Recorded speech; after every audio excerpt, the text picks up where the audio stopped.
D. Kemungkinan pengembangan ulumul Quran. Apakah ulumul Quran masih mungkin dikembangkan?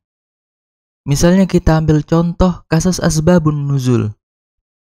Tidak ada cara untuk mengetahui asbabun nuzul kecuali melalui riwayat yang sahih dari Nabi dan para sahabat yang menyaksikan turunnya langsung ayat-ayat Al-Quran tersebut dan mengetahui peristiwa yang terjadi atau pertanyaan yang diajukan kepada Nabi Muhammad SAW yang menjadi sebab atau yang menjadi latar belakang turunnya ayat tersebut.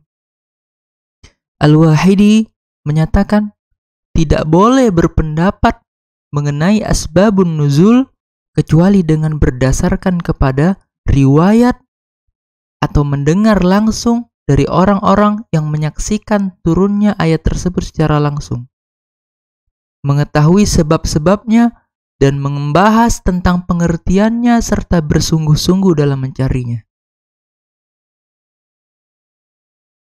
Berbeda dengan Makkiyah dan Madaniyah yang dapat ditentukan selain dengan metode sima'i naqli atau metode periwayatan. Makkiyah dan Madaniyah dapat ditentukan atau diketahui dengan metode qiyasi ijtihadi.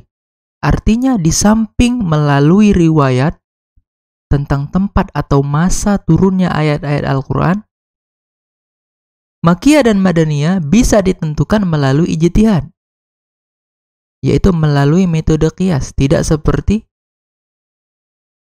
asbabun nuzul yang hanya bisa ditentukan melalui riwayat saja. Sementara Makkiyah dan Madaniyah bisa ditentukan melalui riwayat dan juga bisa ditentukan melalui ijtihad dengan metode qiyas. Caranya gimana? Dengan mempelajari kriteria ayat-ayat Makkiyah dan Madaniyah. Kemudian menerapkan kriteria itu terhadap ayat-ayat dari surat-surat yang belum diketahui status Makkiyah dan Madaniyahnya.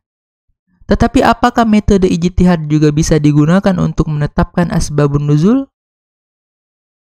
Sebagai contoh, untuk mempergunakan ijtihad dalam menentukan asbabun nuzul, kita ambil kasus ayat poligami, yaitu surat An-Nisa ayat ke-3. A'udzubillahi minasyaitonirrajim. Wa in khiftum alla tuqsitu fil yatama fankihu ma taba lakum minan nisa mathna wa thulatha wa ruba' fa in khiftum alla ta'dilu fawahidatan aw ma malakat aymanukum dzalika adna alla ta'ulu. Artinya, dan jika kamu takut tidak akan dapat berlaku adil terhadap hak-hak perempuan yang yatim, bila mana kamu mengawininya, maka kawinilah wanita-wanita lain yang kamu senangi. 2, 3, atau 4. Kemudian jika kamu takut tidak akan dapat berlaku adil, maka kawinilah seorang saja atau budak-budak yang kamu miliki. Yang demikian itu adalah lebih dekat kepada tidak berbuat aniaya. Tidak ada seorang mufassir, tidak ada seorang ahli tafsir pun mengaitkan ayat tentang poligami ini dengan perang Uhud. Sekalipun ayat ini turun setelah peristiwa perang Uhud, sebagaimana yang dicatat oleh sejarah. Dalam perang Uhud, lebih kurang 70 orang sahabat gugur menjadi syuhada, termasuk paman Nabi SAW, yaitu Hamzah bin Abdul Muttalib.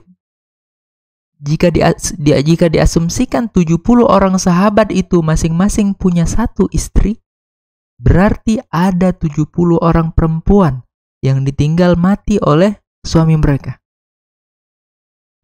Jika masing-masing janda itu mempunyai 3 orang anak, berarti ada 210 orang anak yatim yang perlu perhatian dan perlindungan. Pertanyaannya, bolehkah peristiwa banyaknya gugur para syuhada dengan segala akibat turunannya itu dinyatakan sebagai sababun nuzul ayat tentang poligami di atas? Padahal tidak ada satu riwayat pun yang menyebutkan bahwasanya peristiwa perang Uhud ini adalah asbabun nuzul atau sebab turunnya ayat poligami. Jika kita mengikuti pengertian asbabun nuzul yang sudah baku, jika tidak ada riwayat, baik dengan redaksi yang sharih, redaksi yang jelas, ataupun redaksi yang muhtamal, yang masih samar atau ambigu, yang menyebutkan bahwa peristiwa itu sebagai sebab asbabun nuzul atau sebab turunnya suatu ayat, maka dia tidak bisa dikatakan sebagai asbabun nuzul jika tidak ada riwayatnya. Kalau dinyatakan bisa dan diterima, maka terbuka juga asbabun nuzul dari aspek lain, sekalipun tidak ada riwayat yang menyebutkan. Latar belakang geografis, latar belakang politik, ekonomi, sosial masyarakat. Di daerah Arab, di Jazirah Arabia pada waktu itu, kalau begini caranya, maka nanti bisa juga dijadikan sebagai asbabun nuzul, ya. Pengembangan pengertian asbabun nuzul ini akan berpengaruh pada konklusi hukum atau kesimpulan hukum, sebagaimana yang dapat terlihat dari pemikiran Syahrur, ilmuwan liberal dari Suriah.